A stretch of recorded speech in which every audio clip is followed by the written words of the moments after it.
English में एक topic होता है ग्रामर में, मूड। मूड पढ़ाया क्यों जाता है? मूड आपको इसलिए पढ़ाया जाता है कि आप बोलने वाले के इंटेंशन को समझ सकें। तो बोलने वाला अगर जो मान लीजिए टेक्स्ट बुक में लिखा है कोई चीज़, तो नॉर्मल वे में मुंह से बोला जाता है तो वो चीज़ आप समझ लेते हैं। जैसे मैं आपसे कहूँ कि मेरे पास 10 रुपए हैं, तो ये क्या है? मैं सही बोल रहा हूँ, आपको लगेगा कि हाँ सही बात हो रही है। मैं आपसे ये बोलूँ कि आप खूब बड़े हो जाएं, जैसे मान लीजिए आपने हमको नमस्ते किया, हमने आपको आशीर्वाद दिया, आप खूब बड़े हो जाएं। ये क्या है? ये सिस्टम ये है कि ये रियल चीज़ नहीं है, ये मेरी विश है आपके लिए इच्छा है मेरी। आप बड़े हों ना हों, लेकिन ये मेरी इच्छा आपके लिए है। मैंने आपसे बोला कि आप वहाँ जाएं, ये भी एक क्या है, एक ये ऑर्डर टाइप की चीज़ें हो गई। तो मेरे पास 10 रुपए हैं, आप खूब बड़े हो जाएं, आप वहाँ जाओ। तो सबका तरीका अपना अलग होता है। जब मुंह से बोला जाता है तो सुनने वाला इजी वे में इंटेंशन समझ जाता है।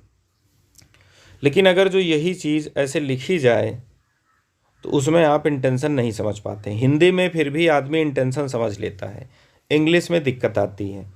तो इंग्लिश में इस दिक्कत का समाधान निकालने के लिए आपकी अंग्रेज़ी में ये व्यवस्था बनाई गई है। अब ये व्यवस्था आप कैसे इसको समझेंगे कि किस सेंटेंस का कैसा मूड है, तो आप उसकी वर्ब को देखते हैं।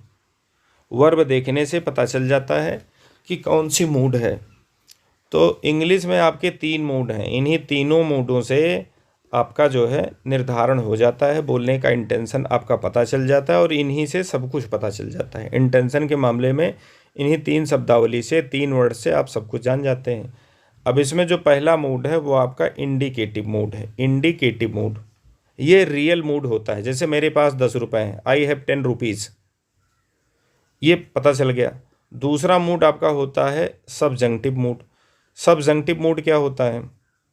ये अनरियल सिचुएशन होती है, ये एक विश होती है, ये एक डिज़ायर हो सकती है, ये पास्ट की कोई एक ऐसी इवेंट हो सकती है जो आप न कर पाए हो, उसका पश्चाताप हो, या प्रेजेंट की फुल्ली इमेजिनेशन होती है, जैसे आई वर ए किंग, मैं एक राजा होता, इस टाइप का सिस्टम होता है। और ये तीसरा सिस्टम ये होता है कि जैसे आप वहाँ जाएं, गो देयर, कम हियर, ये आदेश देने वाले होते हैं, तो उसको इम्परेटिव मोड बोला जाता है। 3 मोड होते हैं, indicative mode, subjunctive mode, imperative mode. अब नेक्स्ट में मैं आपको एक एक मोड के बारे में बताऊंगा।